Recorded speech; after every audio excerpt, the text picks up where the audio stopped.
ወምስለ እዝራ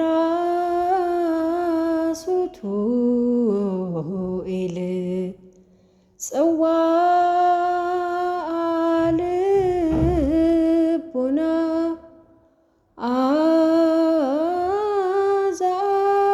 አዛስታዮ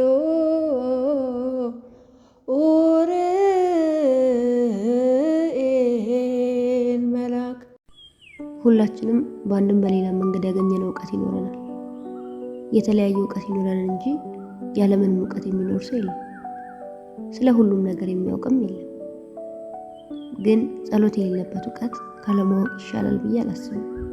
እናንተ ታስባላችሁ?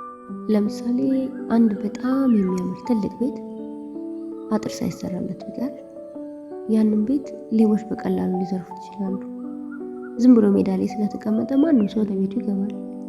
ቶሎ ሊያረጅና ውበቱ ሊቀንስም ይችላል። ይሄ ሁሉ የሆነው አጥር ባለመሰራቱ ነው። እውቀትም ያለ ጸሎት እንዲሁ ሜዳ ላይ ነው የሚቀረው። በትንሽ ነገር ሰይጣን ትዕቢት እንዲሰማን ያደርግና ትሕትናችንን ይሰርቀዋል፣ እግዚአብሔርን ያርቅብናል፣ ባዶችንን ያስቀረናል። ስለምንም ነገር እውቀት ከማግኘታችን በፊት የጸሎት ሕይወት ያስፈልገናል። ለዚህ ጥሩ ምሳሌ የሚሆኑን ሁለት ሰዎች ልንገራችሁ፣ አባ እንጦንስና አርዮስ። አባ እንጦንስ ከጸሎትና እግዚአብሔርን ከማመስገን በስተቀር ስለ መጽሐፍት ምንም እውቀት ያልነበራቸው አባት ነበሩ።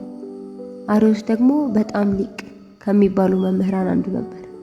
ግን በእግዚአብሔር ከመታመን ይልቅ በራሱ ጥበብና አመለካከት የሚታመን ሰው ነበር። በመጨረሻም ተቃራኒ ነው የሆኑት። አርዮስ ከብዙ ማወቅ እግዚአብሔርን ወደ መካድ ሲሄድ፣ አባ እንጦንስ ግን ምንም ካለማወቅ ወደ ብዙ እውቀት ተሸጋገሩ። በቤተ ክርስቲያን ሁሌ የምናደንቃቸው በተለይ በጾመ ፍልሰታ 16 ቀን ሙሉ ሰርተው ባስቀመጡልን ምስጋና ደስ ብሎን እግዚአብሔርን እንድናመሰግን ያደረጉን ቅዱስ ያሬድ፣ አባ ጊዮርጊስና አባ ሕርያቆስ ታሪካቸው ውስጥ የረጅም ዓመት የሊቅነት ሳይሆን ያለማወቅ ዘመን ያሳለፉት፣ ግን ከሁሉ በላይ ሆነውን እግዚአብሔርን ያውቁት ነበር። ስለዚህ አባ ጊዮርጊስ ሰዓታትን የሚያህል ምስጋና ሲደርስ፣ አባ ሕርያቆስ ቅዳሴ ማርያምን ደርሶ ሲያስገርመን፣ ቅዱስ ያሬድ ደግሞ ለሁለቱም ድርሰት መላእክት እንጂ ሰው ሰምቶ የማያውቀውን ዜማ ደረሰ። እግዚአብሔር ለዕዝራ ሱቱኤል እንዳደረገው ለእነዚህ አባቶችም መልአኩ ቅዱስ ዑራኤልን ልኮ የእውቀት ጽዋን አጠጥቶ አእምሯቸውን እንዲመራ ያደረገው መጀመሪያ ለእርሱ ፍቅር ስለነበራቸው ነው።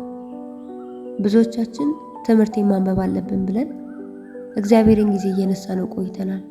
ግን የእነዚህ አባቶች ታሪክ እየሄድንበት ያለው መንገድ ትክክል ላለመሆኑ በቂ ማሳያ ይመስለኛል። እኛ እግዚአብሔርን እንቅረበው እንጂ እሱ ለእኛ ቅርብ ነው። እግዚአብሔር በመልአኩ እጅ የሁላችንንም አእምሮ ያብራለን።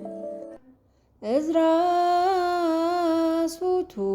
ሱቱኤል